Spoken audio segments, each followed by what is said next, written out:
in the name of integration.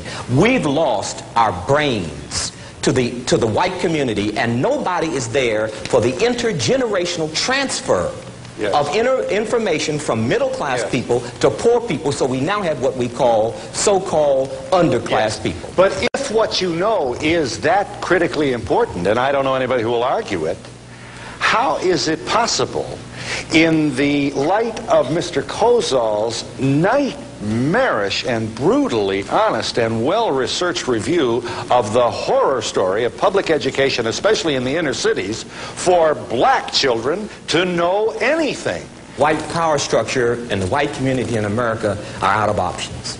They can no longer afford racism, and they can no longer afford school systems that don't work for this following reason. In 8 years, over 50% of the population workforce will be female and non-white. In 30 years, this will be a majority numerically non-white nation. If we do not train women and non-whites to go into the workforce for high-tech skilled jobs in the next 8 years, none of us in this room is going to have a job at all. So Mr. Kozol, there's another dimension to what he is saying, and I'm sure he's more than aware of it, and that is, it is not black schools that have failed.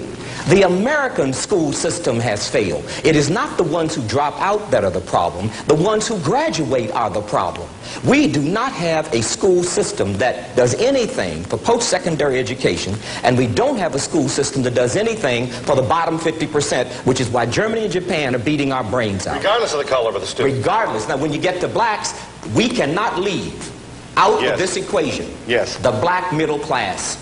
And we cannot leave out of this equation, no matter what the government does, and the government should do something. We cannot leave out the obligation of the black middle class to transfer its wealth, primary wealth, which is human capital or information, to those in our community who don't have it. May I ask you're a capitalist with a... I am not a capitalist, and you said that before. I'm not interested in proving capitalism. I'm interested in using a free market system to alleviate the problems in the black community. Is capitalist a bad word? Well, if the way you're using it is though I am trying to prove that this system is better than that system. No, I'm not into ideology.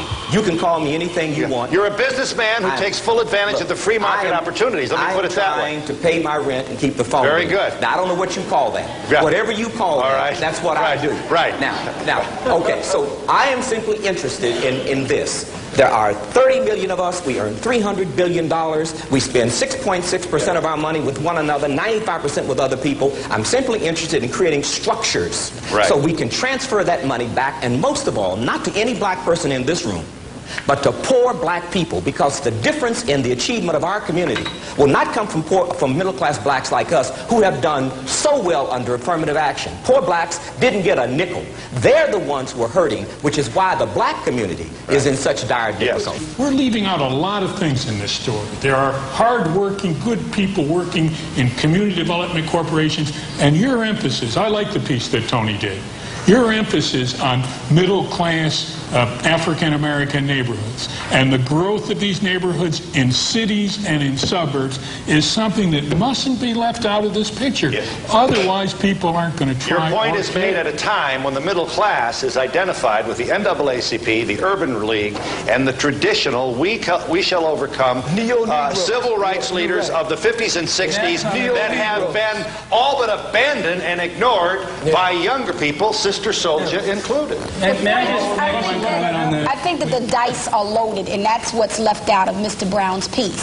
See, there was a period of time in this country after Reconstruction where African people owned a lot of land, owned a lot of businesses, and did a lot of things. But what happened was the American government, the Ku Klux Klan, and other organizations organized in smashing that effort. So it's not that we haven't tried to own lands and have not organized businesses.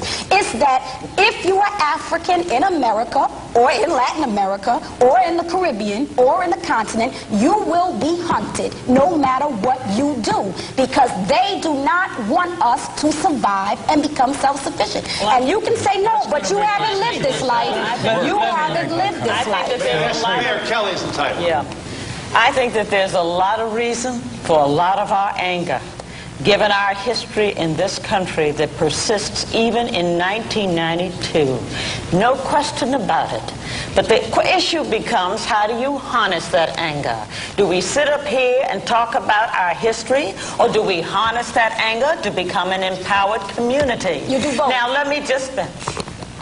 There's some of us who are struggling right now to empower our communities through educational systems and a whole host of things, trying to shift some capital in the hands of our own community so that when you produce something creative, that the people who have control over the distribution rights are African Americans as against other type of Americans, and that when we go out in this global marketplace, we will be a force with which to be reckoned. We seem to forget, however, that in the midst of all of this, there is a shift that is occurring throughout this whole globe. It isn't just the plight of those of us who are African Americans. Our plight is exacerbated, but we're in a global market. We're dealing with people from all over the world where a market can be taken over overnight by new developing nations. We need to have a better educational system. America's educational system is in a sorry condition, and the worst form of capitalism was perpetuated, espoused in the last decade by a man named Ronald Reagan with, are you better off today? Walked away from research and development, walked away from education,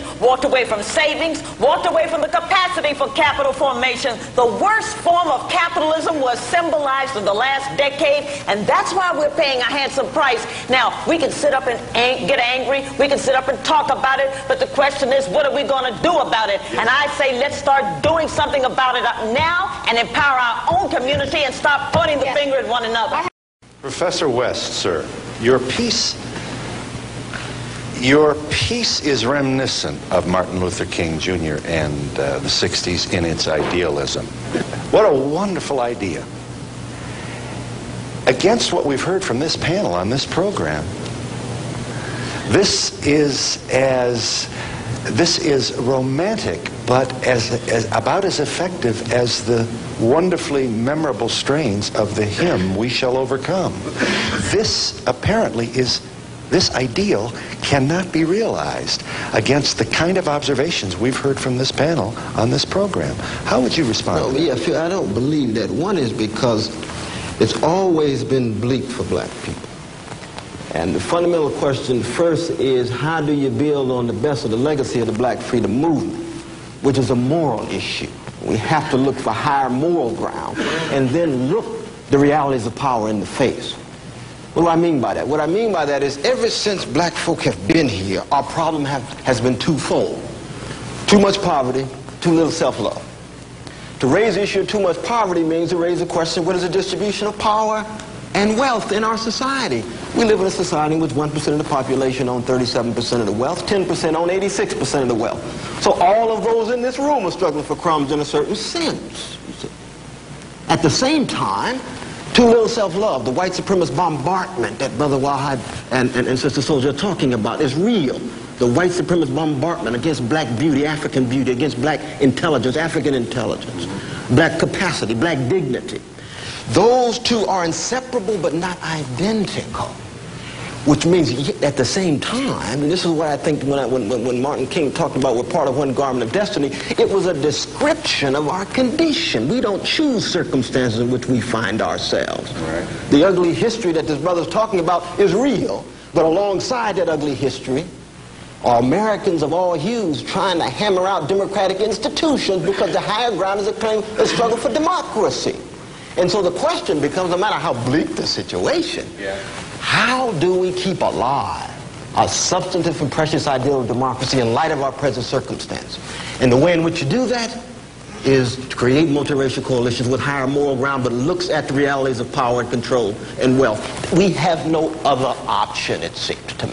And I refuse to be discouraged. I refuse to be disempowered by anybody who comes along and tells me that we black folk, with our creativity, with our improvisational sense, do not have the moral courage to link up with other folk who are willing to get us out of the hell in which we find ourselves. So that black people, brown people, people of all colors want to get to the same place. Well, and as to paraphrase, well, in a general sense, we're in a situation